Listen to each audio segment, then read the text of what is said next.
Good morning. Yep. Good morning. Good afternoon. How's everybody doing? Nick, how are you? I am good. Good. Good. All right. So we're going to go over some the basic stuff that we always go through, right? I want to go over the numbers of last week and tourists and flights and stuff like that. I've got the new numbers for what happened last week in the Riviera Maya, occupancies, how many people arrived. What we don't have in these numbers yet is going to be the Tulum airport. They're not in here yet. That we'll have that probably. I'm thinking next week we're going to start seeing some numbers from the Tulum airport and seeing how we're doing in Tulum. Okay, but the purpose really of this Zoom was we'll go over the basic stuff. But Nick and I had a meeting yesterday, and not that we almost got duped or we got duped, but you just never know who you're dealing with. You never know who you're working with and what they're offering, right? And there's been a lot of things that have happened in Mexico over the past 20, 30 years, and people have these fears of investing in Mexico, on getting taken advantage of. Do I really own it? Do I not own it? And even when things are legal and go through the legal processes on getting stuff done, people still have doubts. For example, I had a client a couple of days ago, or I think we had a Zoom call day before yesterday, where he was uncertain of the fideicomiso because it's in Mexico. What is a fideicomiso? How do I not even own it? What happens? I mean, what if the government changes their mind, or what if the bank goes out of business? If we all know what a fideicomiso is, right? Fideicomiso is the deed in trust. It's how a foreigner can buy and own property in Mexico within a restricted zone, right? And the restricted zone would be 50 kilometers from the ocean or 100 kilometers from the border of any other country with Mexico. And to buy within that restricted zone, you have to get what's called a fideicomiso. And a fideicomiso is a deed in trust. And that deed in trust is then held by a Mexican bank. But it's not like a small mom and pop bank, right? It's BBVA, Scotia, HSBC, Santander. I mean, these are big banks. And this client said, yeah, but just because it's held by a big bank doesn't mean anything nowadays, because big banks are the ones that are closing shop, right? So that had happened. I'm not sure how many years ago. There was a bank that basically wasn't going to do fideicomisos anymore, and they sold off that customer list, so to speak. It's money, right? On a fideicomiso, you're going to be paying $500 every single year to maintain that fideicomiso for the next 50 years. And it's about $2,500 to start that. But there's a lot of uncertainties on who really owns it. How do you do it? What do you do? What happens if I buy land in Ejido? Or what about the scam artists? What about people that aren't even really real estate agents that are trying to get people's hard-earned money down here and walking away with it? Or what if you buy something in pre-construction and the developer can't finish because they ran out of money? I mean, these are all valid concerns. I'm not saying don't buy a pre-construction, right? Because those are some really good opportunities in pre-construction. And there's people that talk bad about pre-construction. No, that's not the way to go. Go with the resales, only resales. Well, let me tell you, there is just as many, if not the same amount of problems buying a resale. Why? Because they never got it titled, or they didn't get it deeded properly. Or common practice 10 to 15 years ago, even 20 years ago, was on the deed, the value of which the person who sold it originally put a lower cost on the registration with the notary to help them with capital gains taxes. And what that did in return is whenever they resell it, whenever that person resells it 10, 15 years later, 8 years later, they have to lower that number again, or they have to pay capital gains taxes on it, right? So there's a lot of stuff with resales that can also, be problems. There's a lot of things with pre-construction. I'm not saying either one is perfect, but I'm also saying it's not one way or the other is going to make you a lot more money or less money than the other, okay? So our experience with these people that are around here, there are people, just like anywhere else in the world, there's going to be scam artists. They're going to promise you the moon. They're going to promise you unrealistic return on your investments. They're going to give you numbers that just don't add up. No matter what you do, how you crunch the numbers, it just doesn't make any sense. When you hear someone telling you they're going to start promising you, 18, 19, 20% return on your investment through a rental property, now in this market, you need to run away. You need to run away, or there needs to be something really, really different about this place. I mean, that's basically unique. Nobody else has it. There isn't 300 other condos in the exact same building. They're offering the same type of stuff, right? So we wanted to do this special today to not warn you, but just give you some feedback, right? Some insight on problems that could come up, on what to look for when you're going to be buying or looking at investing in the Riviera Maya. So I'll start with the most common one, right? Is the pre-construction problems. You're going to have different types of pre-construction developments and different types of ways you can get involved.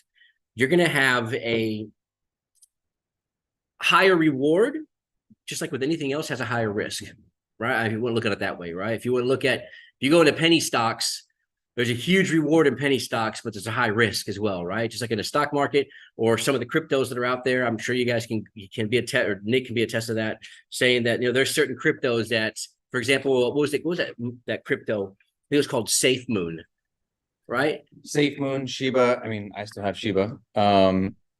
Yeah, I mean, you have all these different cryptos. They're meme crypto, and I made a lot of money off of them. I also lost a lot of money. One of them had a chart.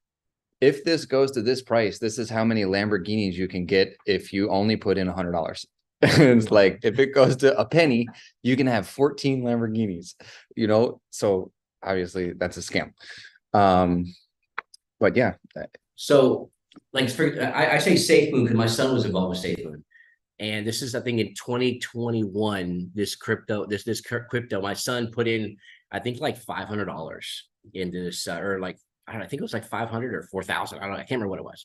And he woke me up at like 3 o'clock in the morning and he was like, Dad, I'm at $360,000 now. And I was like, what? I was like, sell. And he's like, no, I'm going to ride it, Dad. I'm going to ride it. I'm going to keep going. And I think like a day later, it crashed. Like if he would have cashed out and used that money to buy Bitcoin, it would have been, he would have gotten basically like 5 or 6 Bitcoins for $400, which would have been an amazing concept, right? But there was a high risk. What happened in the end? I think he's got like $150 in there now, because it crashed. So high risk, high rewards. What am I talking about here?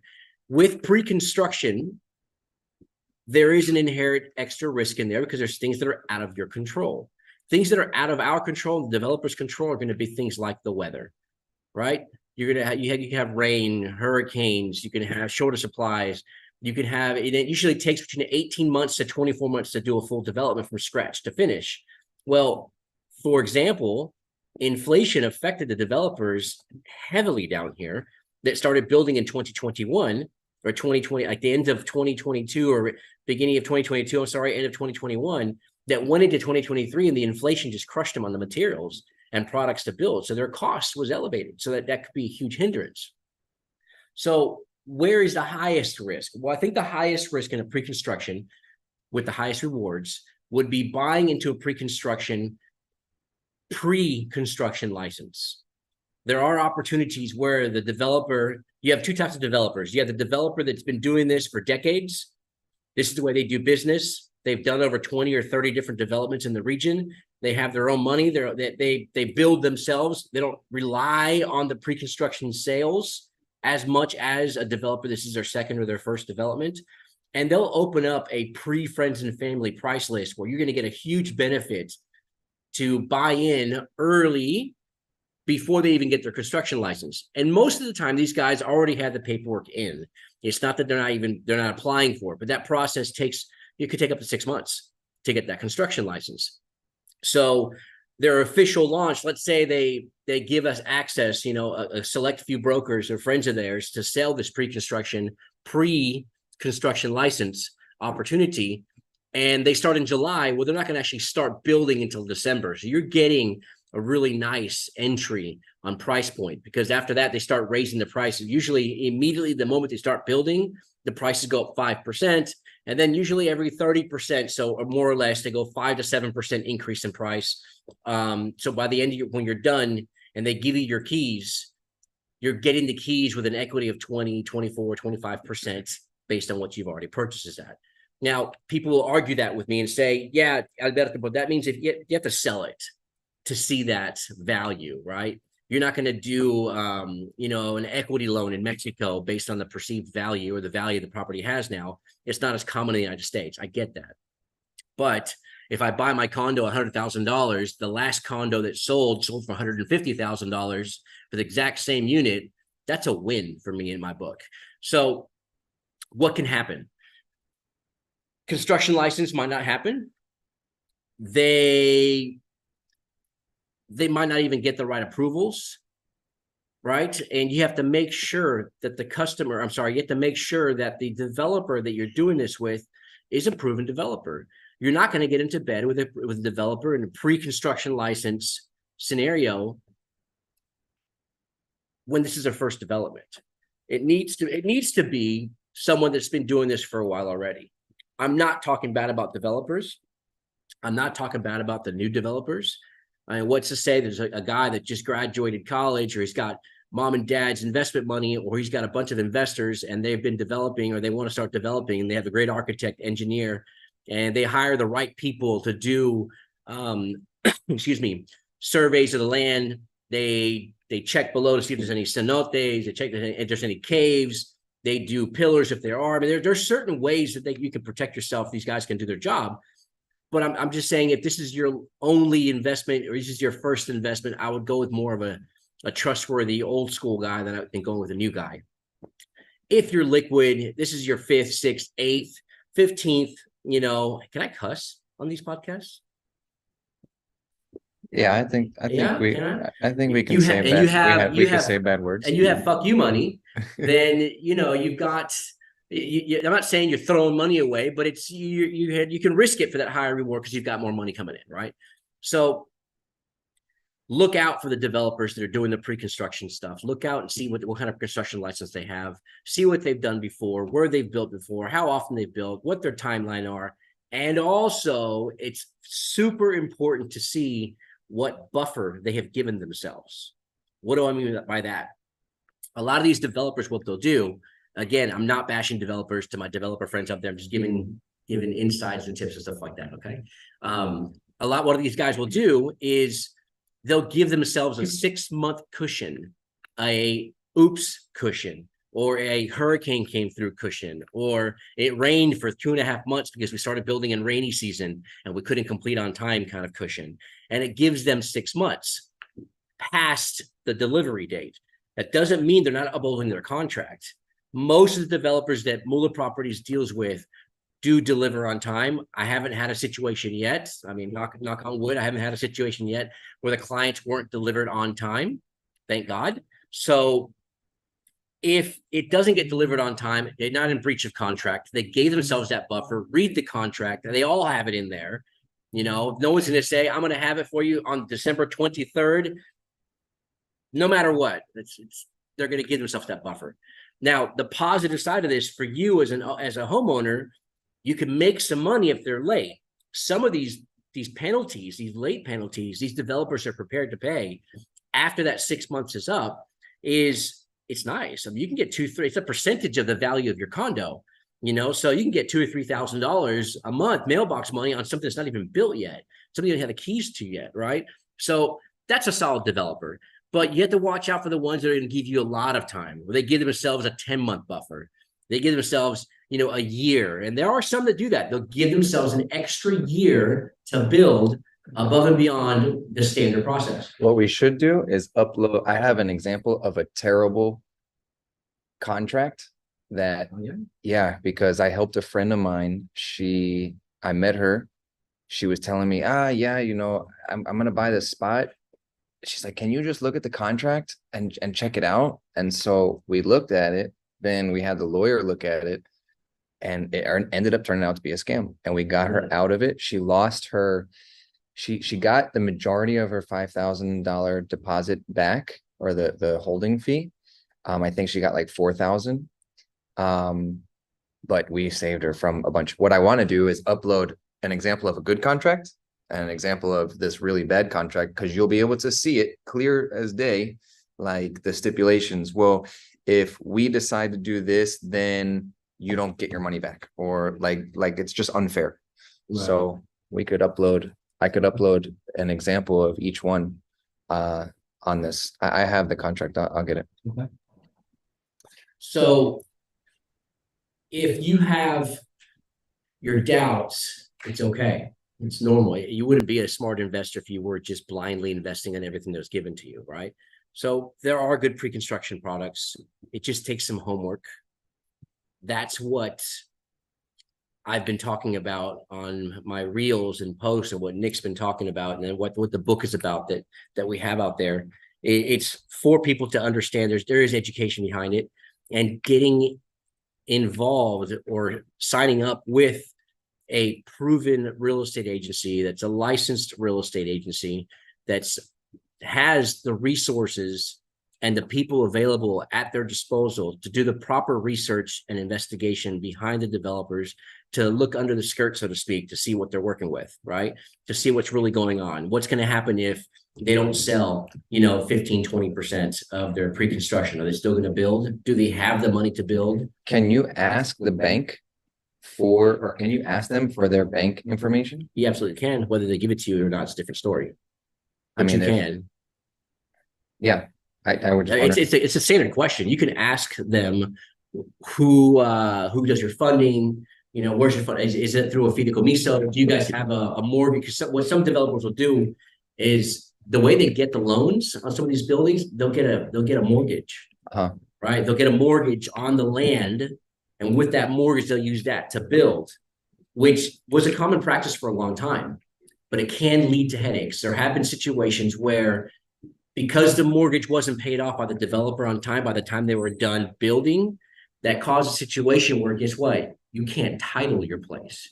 You can't get what's called a régimen de condominio, because that régimen de condominio, what that's going to allow you to do is individualize each unit to get a deed and a title for that property. You can't separate that property into separate deeds or different titles when you have a mortgage on the entire thing, right? So it could lead to situations where people are waiting, and I just heard about this a couple months ago.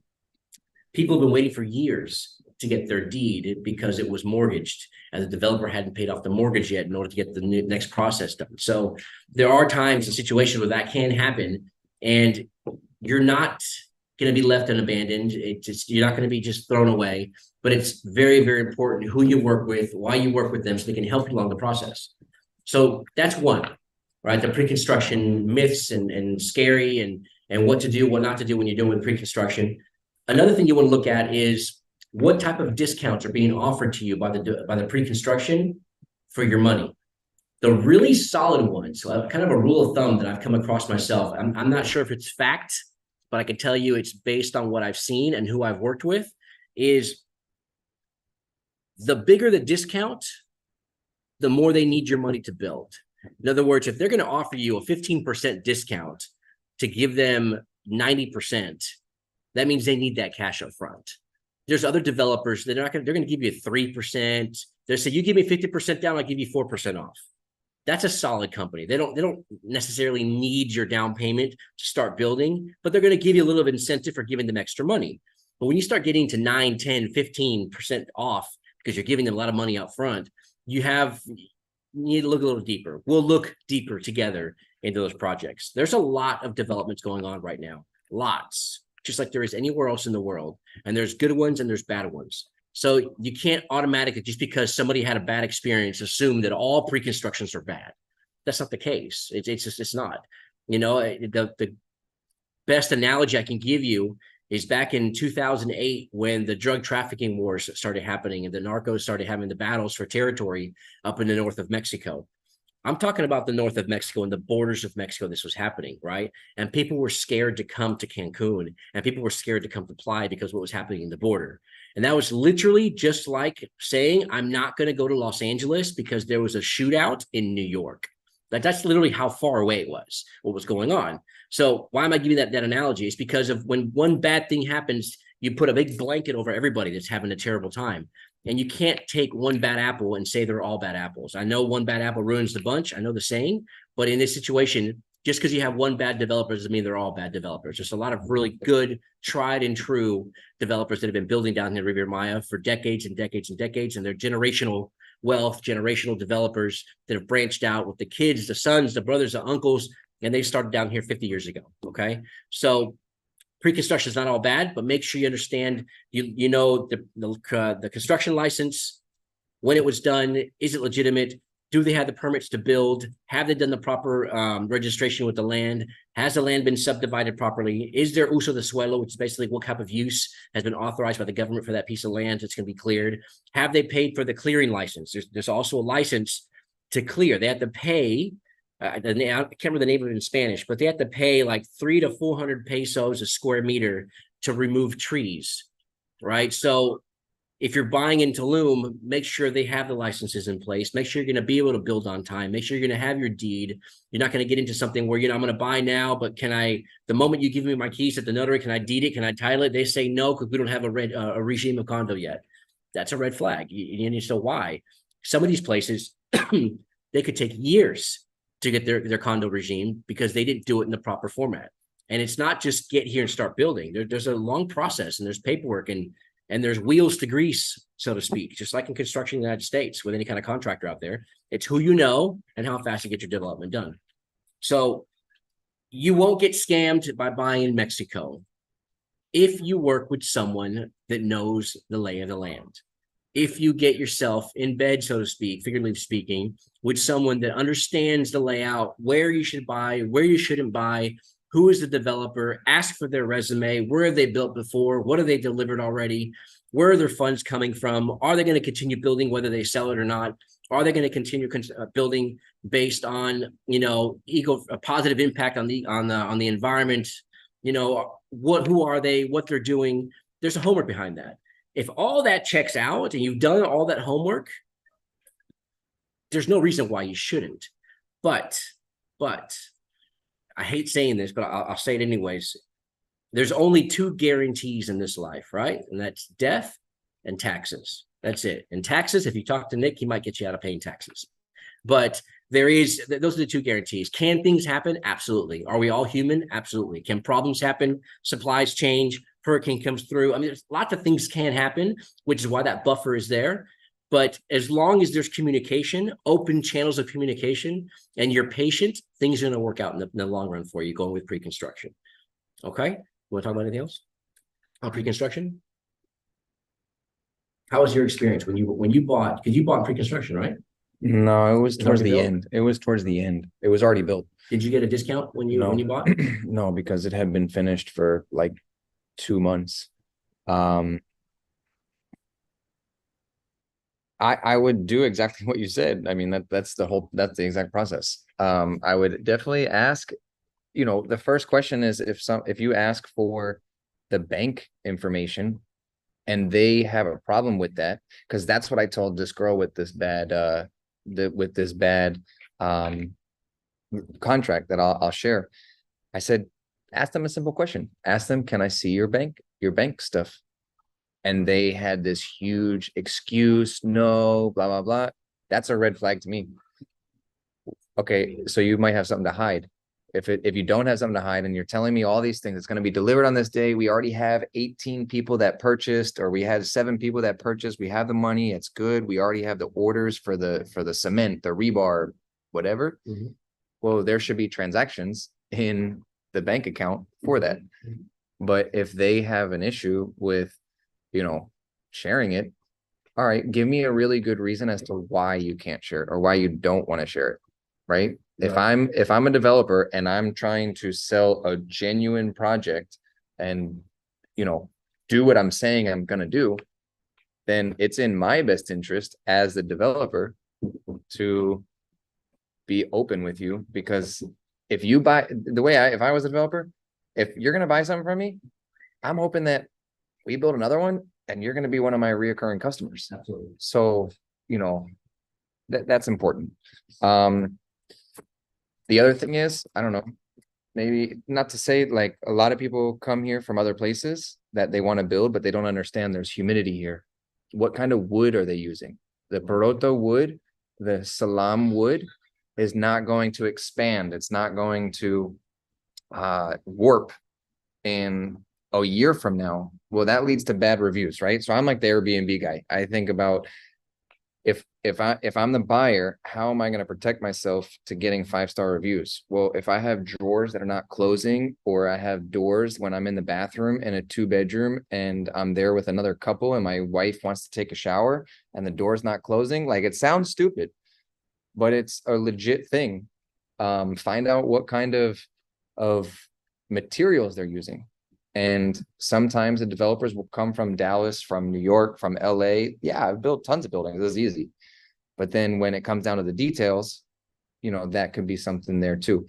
At this point in time, the majority of people know what kind of wood they're using. They're like, they understand that, but that's something that's worth mentioning, to make sure that, let's say in 2 years from now, when you're renting on Airbnb, well, you have to go through and switch all the cabinets out. Now, all of a sudden, that's a $15,000-$20,000 job that you didn't expect to have, and it's only 2 years old, just because the wood warped, or I don't know, whatever it is. Yeah. So, materials. Another thing I want you guys to look at and think about when you go online. I love giving third-party stories from things that I've experienced in the past and things that I've done in the past, and my previous jobs. My previous job, when I worked for Dell Computers, I was a sales agent for Dell Computers, right? People would call in, they would call into Dell, and my job is basically to upgrade whatever they're calling in for, right? So they would see a commercial on television for a computer for $399. My job as an inside sales agent was to upgrade them from $399 up to spending $2,000, right? With a better monitor, better RAM chips, more memory, better chipsets, whatever it is that I could do, put a printer, a switch, get some tape backups, get some servers. You have more than one computer, let's get yourself a LAN set up. I mean, stuff like that. That was my job, was to turn $399 into $2,000. So $399 computer, you're getting a $399 computer. You're not getting, top of the line, super fast, amazing, best technology possible. You're getting, I think back then the cheap ones were Acers. No, I think, is Acer badass now? Is Acer a good computer now? Because they were bad. Like back then they were like, it was like Kia. Now Kia is a good car. Kia was selling cars, buy one, get a minivan for $1. I remember that. Yeah. And now, but Acer is okay. So these computers, the $399 computer was a cheap computer. It wasn't worth it. So you guys see these condos for $99,000. What materials are they using to build a $99,000 condo? Why is this condo $99,000? Because if you do the math on it, the cost per square meter is about the same, because it's super small, right? You're looking at a condo that's 350 square feet. But the materials, the doors, again, I don't want developers trying to hunt me down. I'm not trying to be mean to developers. I'm just trying to tell you what you need to look out for, and you're going to get what you pay for, right? So when you open and close the door and it feels like it's plywood, a cardboard box door that's super hollow, like it's particle board. Those are things that are important you need to look at. What the materials they're using in the bathroom, what the sinks are made out of, what kind of sinks they're using, what's the brand, if they're coming equipped with basic stuff in the condo or the house, what marcas, I was gonna say marcas, what brands are they using to deliver this condo to you? I'm going to put a plug for a buddy of mine, for Amari. Amari houses, luxury houses, a buddy of mine, Eric. I can tell you right now, every time I go to those houses, they're just unbelievable. They're beautiful houses he's got in Tulum. Look him up if you want to. If you want to buy one, let me know. I can hook you up. So, but he's using top line appliances for these houses. He's using Smeg appliances, for the stovetop. He's using Moen for the sink. He's using Samsung refrigerators. The stuff that's expensive that he's putting in there. And the house isn't expensive, but the cost per square meter is up there, but it's not a $99,000 house.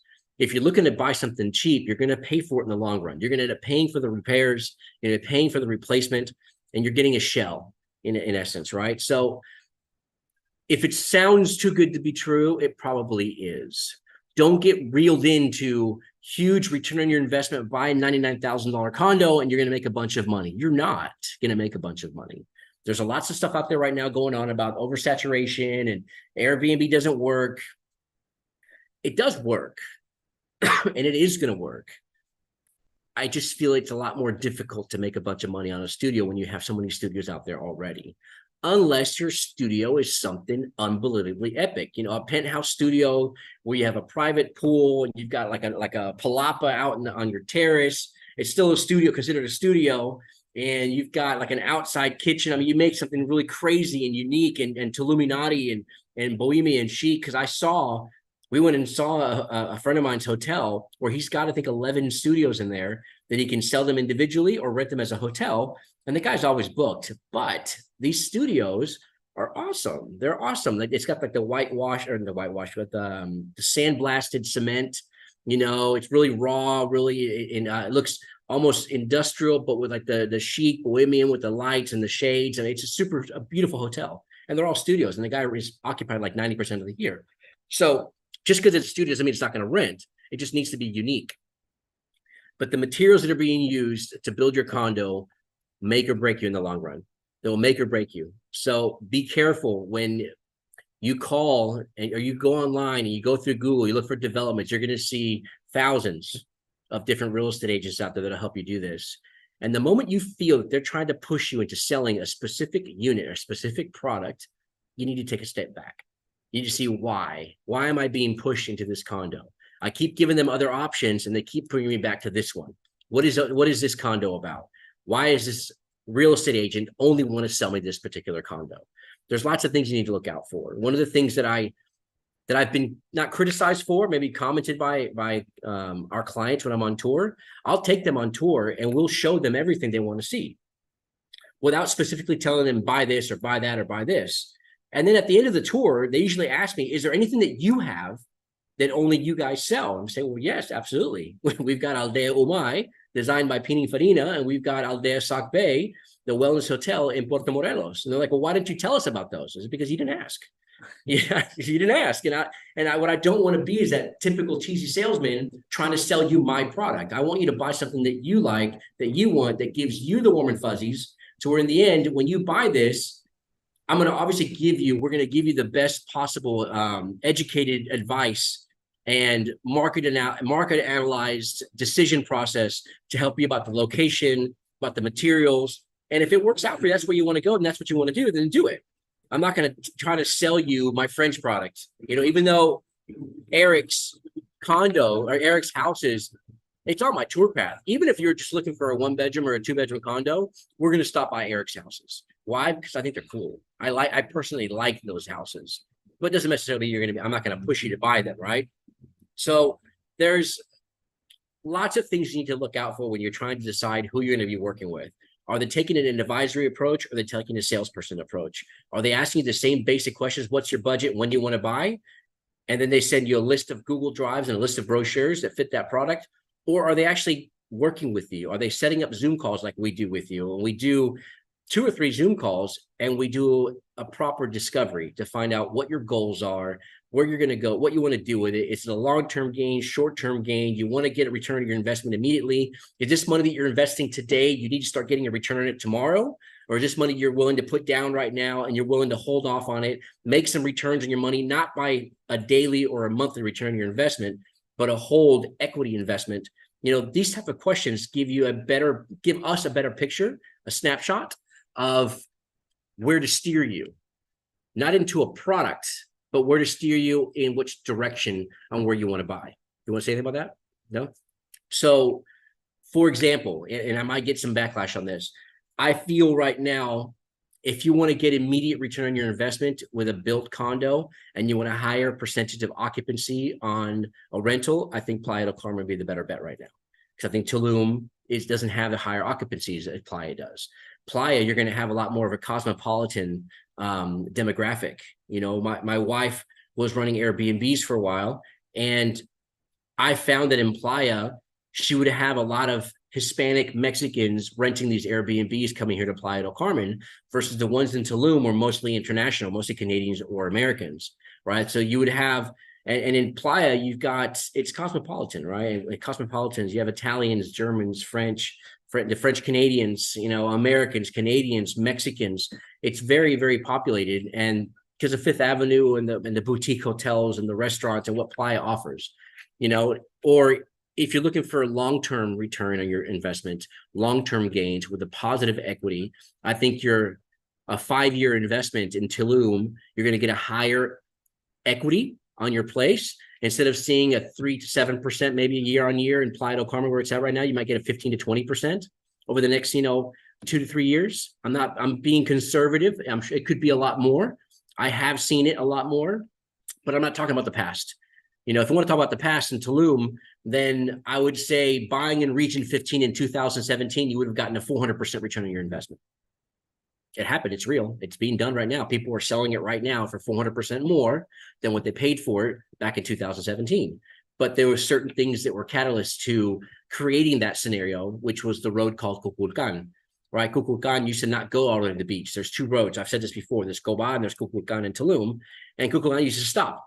It didn't go to the beach. But the moment that road connected to the beach, that entire region on the left-hand side of Kukulkan, Region 15, those costs per square meter went from $15 to $25 a square meter in purchase price to $300 a square meter. And that's real. It's today. It's not BS. You can look it up. You can call your mama. It's something that really, really happened in Tulum, and it happened within like a 3-year period. It was crazy. Now, do I think it's going to happen again? The jury's still out. I don't think there's going to be a section like that that's going to boom 400% in such a small period of time. Now, are there amazing investments? Absolutely. Are there really good opportunities? Absolutely.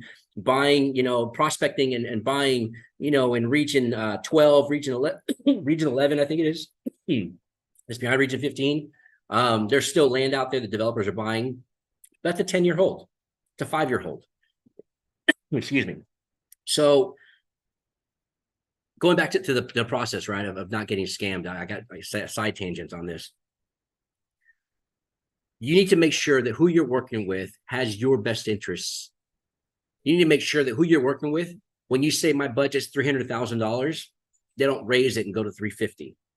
You need to make sure who you're working with, when you say your budget's $300,000, I then come to you and I say, by the way, it's going to cost you 7% more on that to buy this. By the way, excuse me, it's going to cost you an additional $20,000 to $30,000 in furniture. So your budget's not $300,000. Your budget's going to be $360,000 because you have to pay for closing costs and you have to pay for the furniture.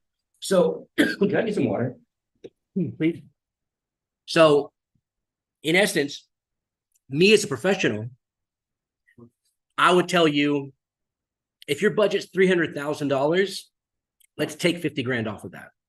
Your budget's $250 for the unit plus another $50,000 for the extras. So really, we're looking for $250. It might sound, like I'm not pro sales, but really I'm pro you. I want you to trust me that I'm not here to check every penny you've got in your pocket. What I want you to be is happy with the investment. I want you to know that what you bought was the best possible product in that price bracket that you've got to make whatever dreams you want come true. That's what I want to do. So check that out. I mean, what I'm saying to you right now is it's crazy. When I say you give me a budget of $300,000 and I'm going to return saying, you know what? No, your budget's $250,000. I'm actually I'm lowering your budget.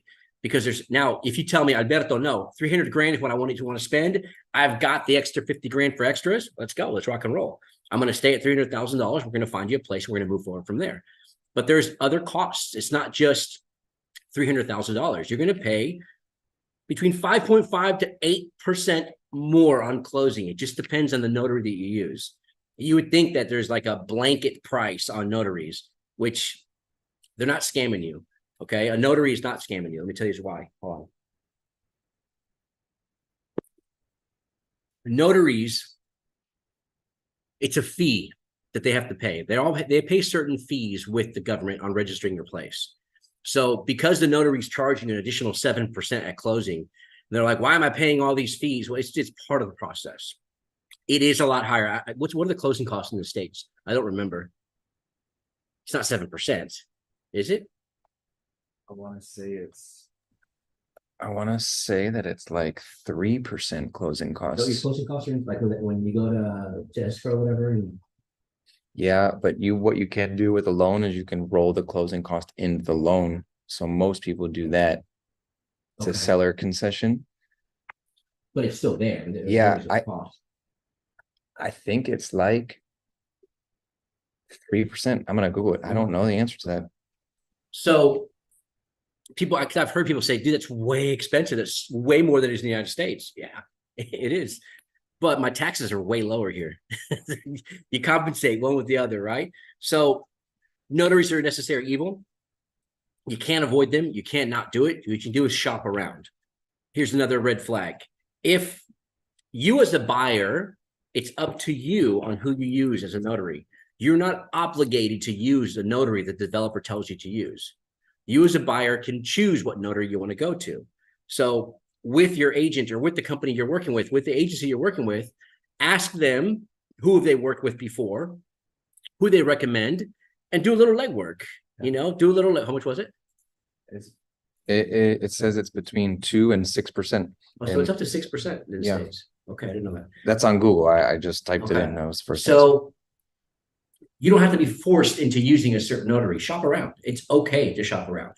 They're all good, right? I'm saying the notaries are good. Now, they're bad apples that might not do the stuff that needs to be done. It has happened. I've had a client that happened to.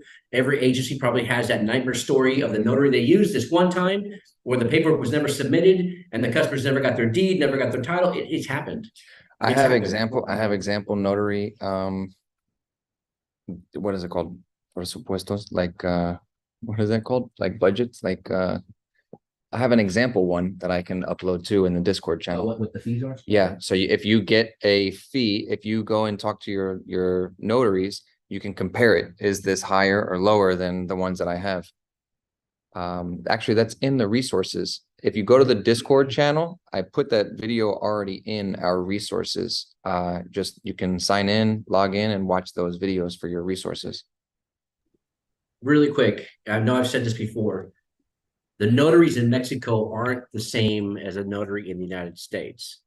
A notary in the United States goes to the post office, fills out a form, signs an affidavit saying, I promise that I will see both identifications before I put the stamp, the notary stamp on there.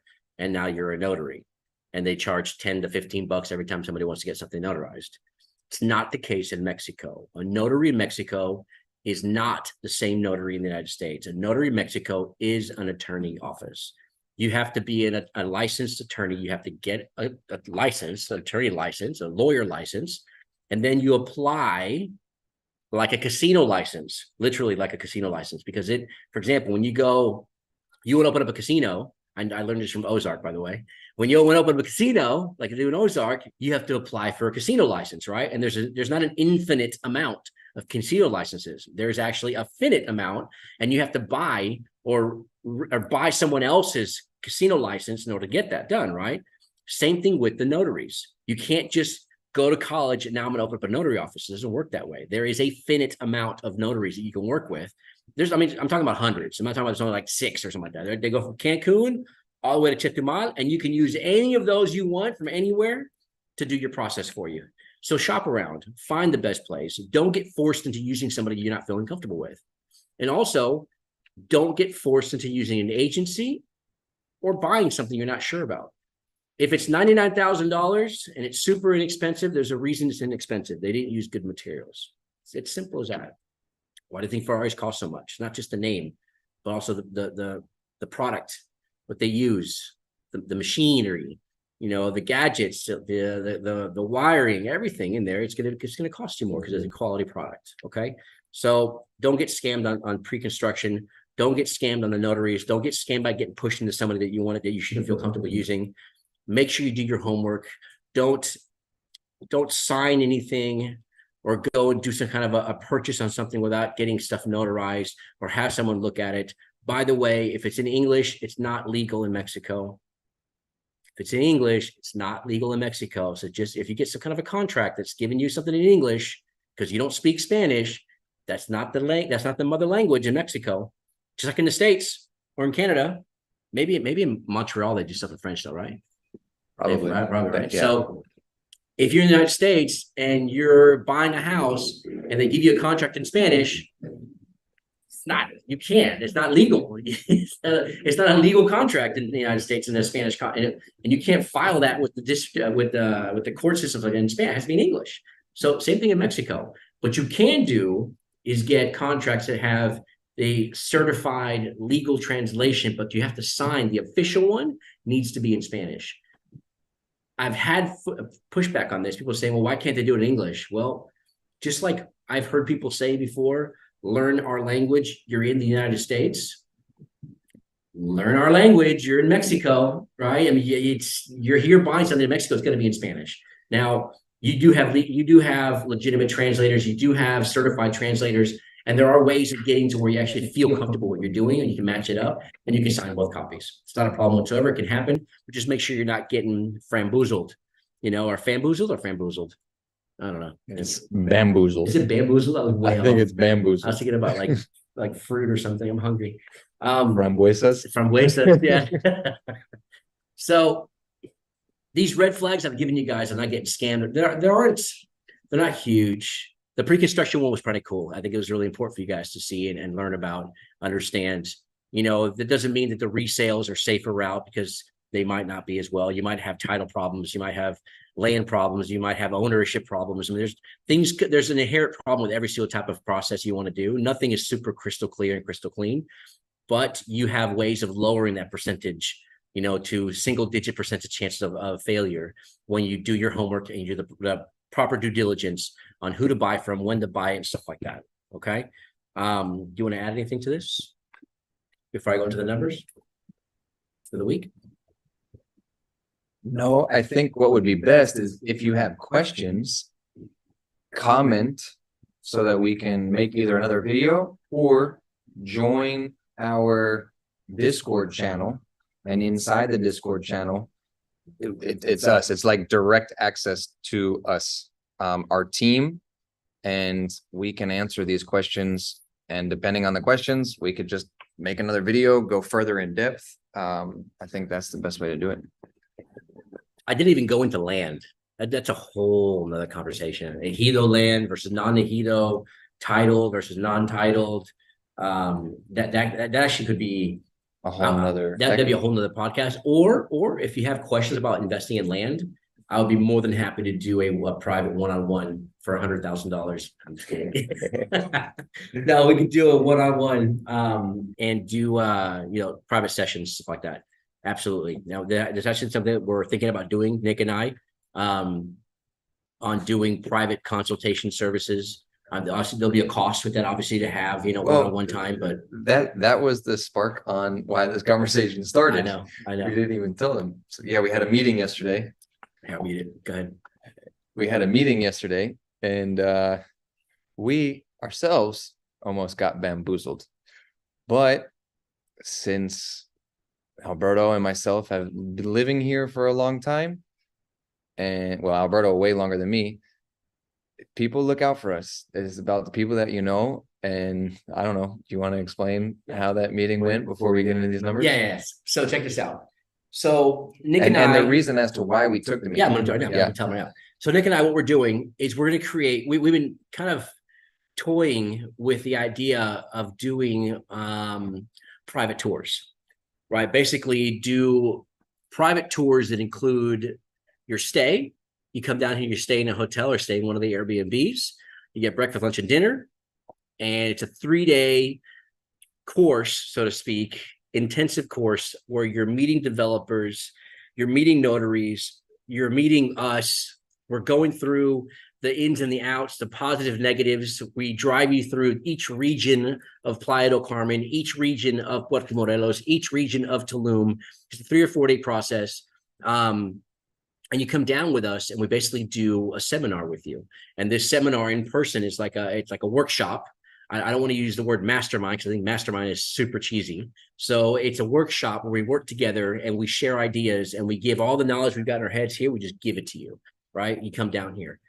We're looking at the dynamics and the flow and how to organize this and how to bring, let's say 50 people down here, put them up at the Hyatt. And we do this huge talk on investments, on how to invest down here in Riviera Maya.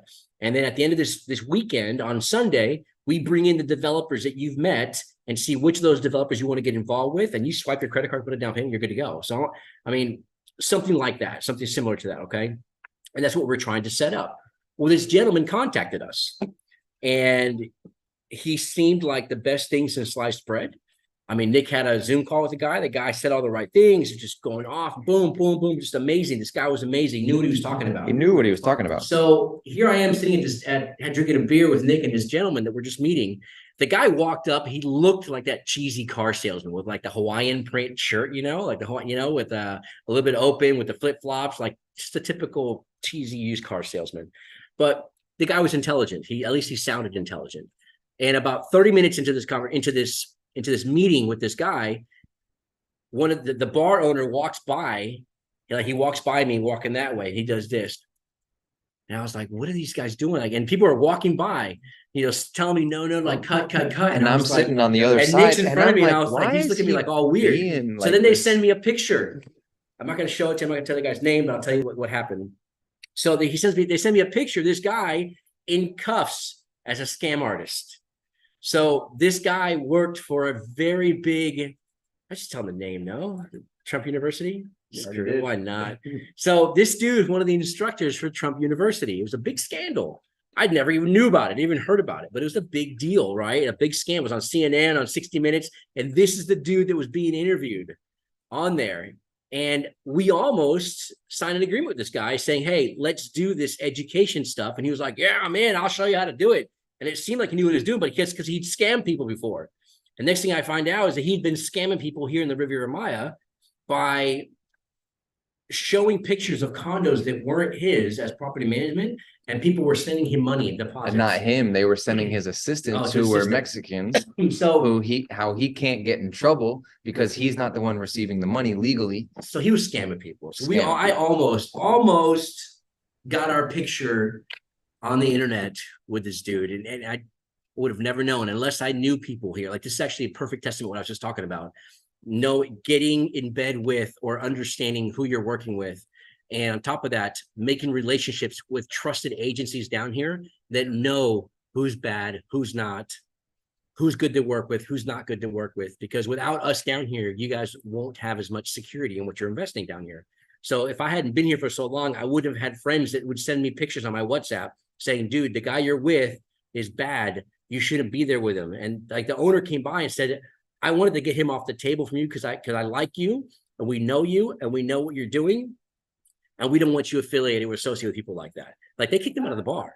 So I mean, I almost got shafted. I almost got shattered. They didn't even let him pay. They didn't even let him pay. They paid his bill. It was like, no, get out of here. We don't want your money. Get out. That's literally what happened. So that's what we almost got. That's what sparked this meeting today. This podcast about being scammed and being unsure of stuff. So you never know who's in front of you. You never know.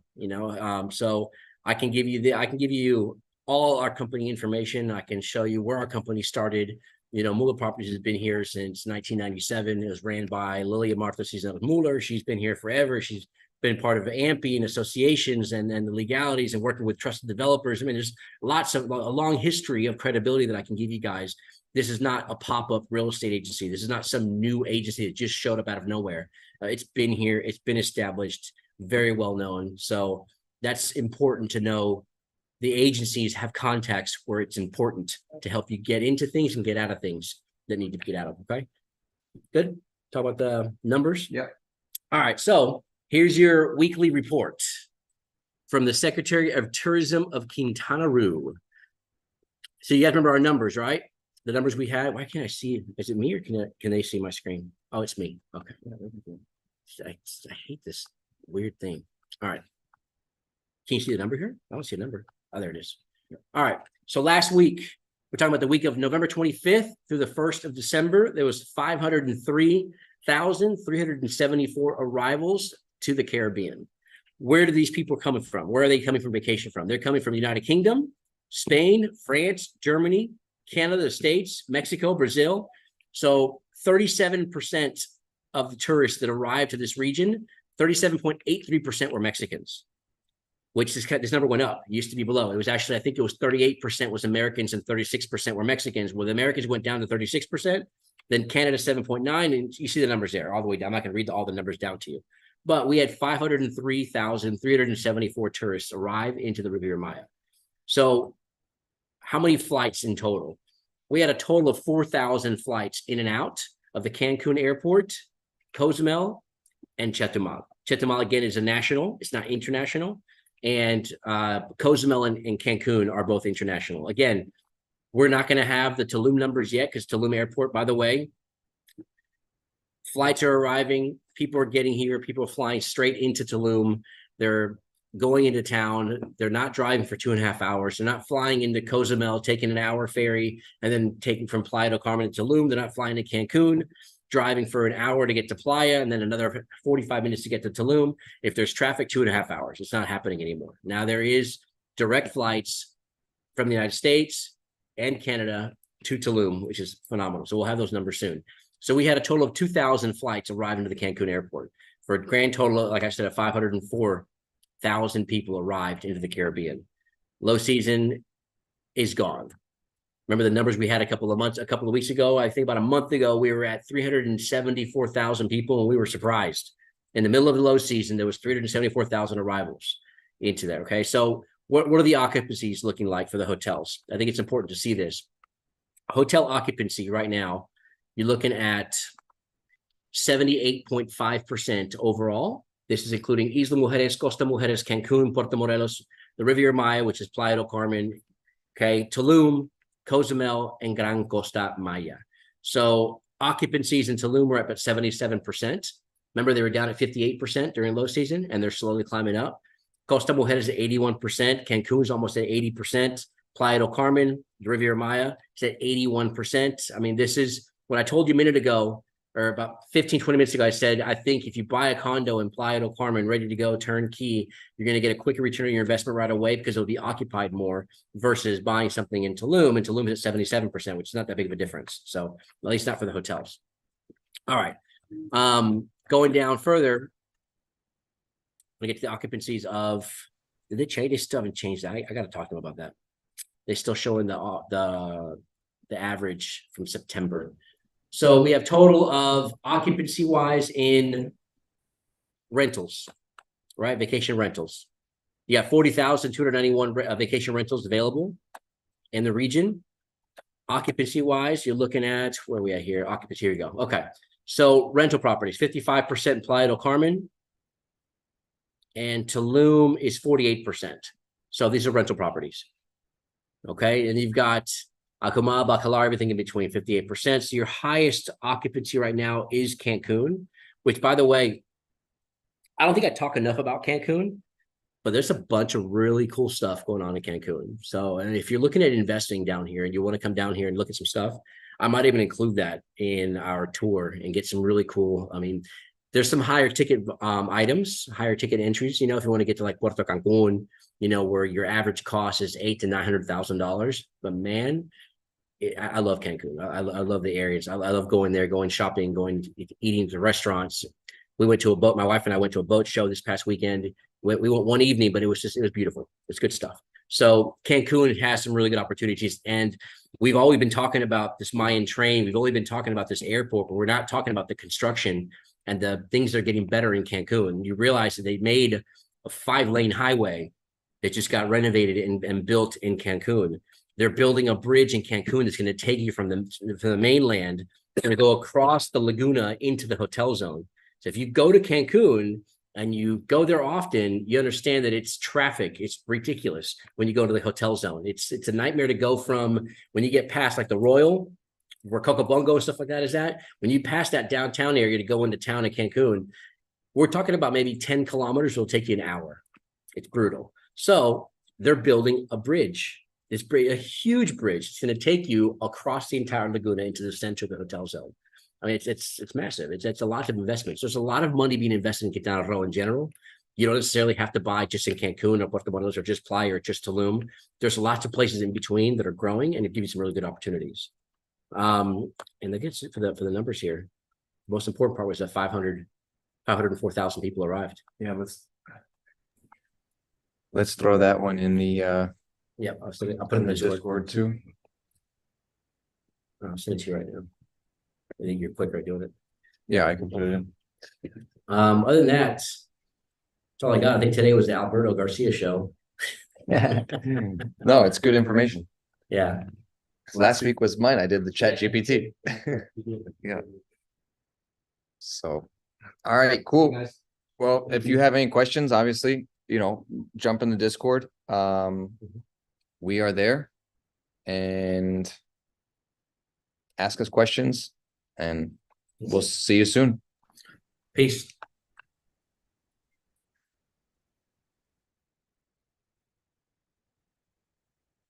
All right, ended that.